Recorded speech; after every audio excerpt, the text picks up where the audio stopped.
বৈঠক আছে, একটা স্তর নিশ্চিত থাকে। আমি জানি না কাদের ডাকা হয়েছে, কতজনকে ডাকা হচ্ছে। তো আমাকে যখন দরকার হবে ডাকা হবে।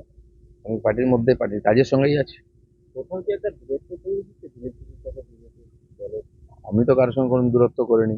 আমি সকাল থেকে ঘুরি, কর্মীদের সঙ্গে বসি, প্রোগ্রাম করি, চা চক্র করি, তিরঙ্গা যাত্রায় হাঁটছি সব জায়গায়। তো ওনাদের যে কাজ আমার জন্য যোগ্য মনে করবো সেটা দেবো। একবার প্রধানমন্ত্রী অমিত শাহ দুজনেই সভা, দুজনে থেকেই আপনাকে না না, আমি মানে তো এর আগেও সব সভায় যেতাম না। কোর কমিটির মিটিং হলে আমাকে ডাকা হয়, যাই। হ্যাঁ, এরকম কর্মী বৈঠকে আগে ডাকা হয়েছে। এবারে কাদের ডাকা হয়েছে, কি উদ্দেশ্যে ডাকা হয়েছে, পার্টির সংগঠন গঠনতন্ত্র এখনো চলছে। জেলা কমিটি হয়নি, অনেক মন্ডল কমিটি হয়নি, রাজ্য কমিটি নতুন করে হবে শুনছি, সেটাও হয়নি। এই অবস্থায় এই ধরনের কার্যকর্তা বৈঠক হচ্ছে। তো যারা পদাধিকারী হয়েছেন নতুন, হয়তো তাদেরকে ডাকা হয়েছে।